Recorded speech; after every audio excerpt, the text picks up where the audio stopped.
اول عدل دا دی چې ته د الله سره عدل وکړې. الله سره عدل څه دی؟ وحد الله، الله په وحدانیت ومنه. ولا تشركوا بي شيئا، د الله سره شرک ومنه. ځکه د عدل په مقابله کې څه راځي؟ ظلم راځي.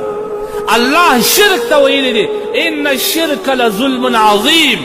شرک دا یو ډیر خطرناک ظلم دی. معلومه خبره څه چې د خدای سره عدل دا دی چې د الله سره شرک ونه نیسي. و شرک څو ډوله یو دا دی سړی صحیح د خدای انکار وکړي، بت ته سجده کوي، د خپل لاس تراشي دی بت ته سجده کوي، یا یې لمر په خدای نیولی، یا یې حیوان لکه هندوان غویی په خدای باندې نیولی کړه. دا ته وایي اصلي صراحتي شرک، یو باطني شرک. ځان مسلمان بوري کلمه وایي، لیکن د ده اعمال چې کوم دي دا رقم دي چې هغه یې د مشرکینو سره یو رقم.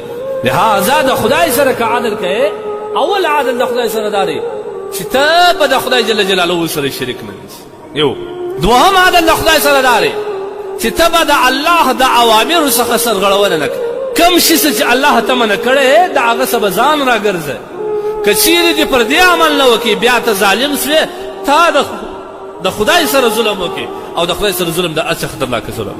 من چې کوم تکلیفونه او مصایب پر موږ روان دي کړه موږ وینو دا موږ د خدای سره ظلم کړی. ته وایې مفتي صاحب څنګه د خدای سره ظلم؟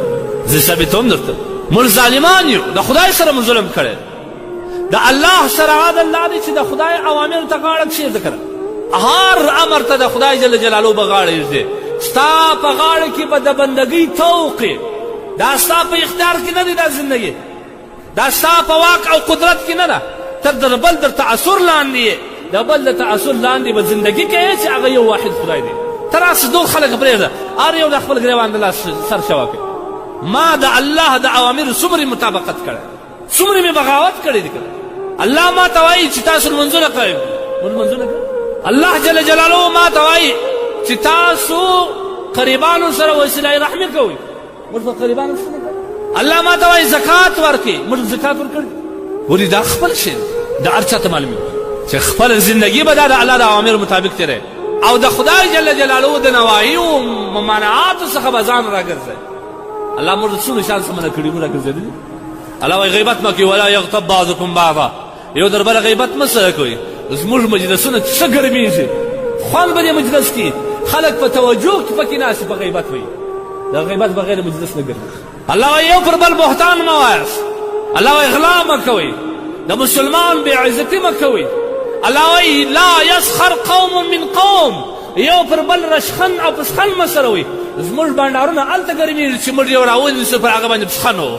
یاره ستا دی کږه پزه ده، ستا دی سترګې دي، ستا دا رقم کت دی، ستا دا رقم ځواني ده. دا د الله پر ذات اعتراضات دي کوو. دا موږ کوو که نه؟ دا خو لرې خبر نه. موږ د خدای سره سرغړونه کړې ده که عادل کړی. الله موږ ته وایي غلا مه کوه. څومره غله موږ وینو په دې علاقه کې. الله موږ ته وایي زنا مه کوه. موږ زنا کوو، د سترګو زنا مې جلاره، د غوږو زنا جلا. لهذا موږ د خدای احکامات ته غاړه نه دیږو. تر هغه ساعته پورې به د الله موږ ته په قهر یې.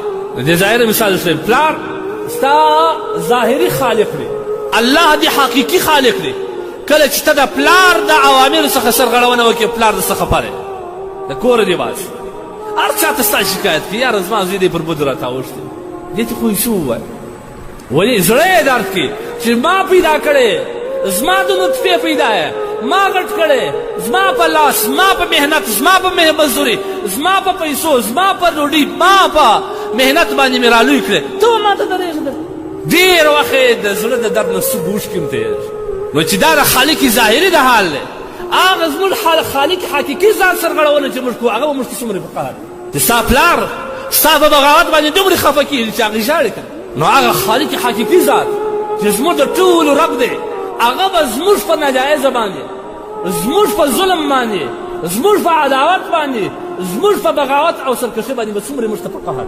کوم عذابونه چې دي دا ګیله مه کوئ، دا پر تاسو باندې خوند. ما تېره جمعه درته وویل کوم عذابونه چې الله پاک جل جلاله په بندګان اچي، هغه د دوی د خپلو عملو اجر دی. ظهر الفساد في البر والبحر بما کسبت ایدي الناس. دا په وچه کې چې ته کوم فسادات او کوم خوارۍ وینې، کوم عذابونه وینې، کوم د طبیعت خلاف شان وینې، دا ستا د لاس کړنه ده. الله وایي عجیب انداز کې خدای وایي سبحان الله، قرآن باندې ځان پوه کړه. ما فعل بعذابکم، لکه پلار چې زوی ته وایي بچې زما ستا سره څه دښمني که ته زما زوی سې زما سره ښه زندګي وکړې درته محبوب زه لرم نه. الله خپل بندګانو ته وایي ما فعل بعذابکم، ما ته ستاسو ته په عذاب باندې څه رارسېږي. لئن شکرتم وآمنتم، که چیرې تاسو شکر ادا کړئ، ایمان راوړئ، زما د امر مطابق وچلېږئ، زه غفور او رحیم ذات یم، زه به په تاسو باندې نور رحمېږم. دا د الله وینا ده. په څومره ښایسته انداز کې وایي ما فعل بعذابکم، تاسو ته عذاب ورکولو باندې ما ته کومه ګټه رسېږي. که تاسو شاکرین بندګان سئ، زما د امر مطابق بندګان سئ او په لاره باندې صحیح روان بندګان سئ، الله وایي زه هغه مهربانه ذات یم، بیا به د هر لوري په تاسو باندې رحمتونه نازلوم. لهذا ځان یو عدل لري چې موږ د خپل خدای سره عدل وکړو، هغه مو نه دی کړی. دا خو به ټول منو چې موږ د خدای سره عدل نه دی کړی، بالکل مې نه دی کړی. عدل خو یوازې نه دی کلمه وایي، عدل خدا دی چې ستا په غاړه کې د بندګۍ توق دی، لیکن تا نن دومره سرکشي کړې ده چې ته ځان ته خپله یو جلا بادار د ځانه جوړ کړی. ستا په غاړه کې باید د خدای د بندګۍ توق وي، زموږ او ستاسو په غاړه کې د شیطان د بندګۍ توق دی چې پر هر ځای عمل کړو، پر هر ځای وهڅولو، بس روان. دا ته موږ نه ګورو چې دا زموږ ازلي دښمن، دا ځان یې موږ ته دومره خوږ کړی دی، دومره خوږ کړی دی، دا ګناه یې موږ ته دومره خوږه کړې ده، دا حالات یې موږ ته دومره شیرین کړي دي چې یاره بغیر د پوښتنې او مشورې موږ په هغه کډې کې ځان اچوو.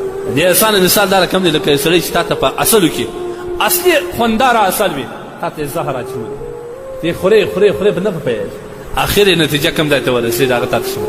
شیطان موږ ته په اصلو کې زهر راکوي او موږ ډېر غولېدلي یو، د شیطان په لار باندې روان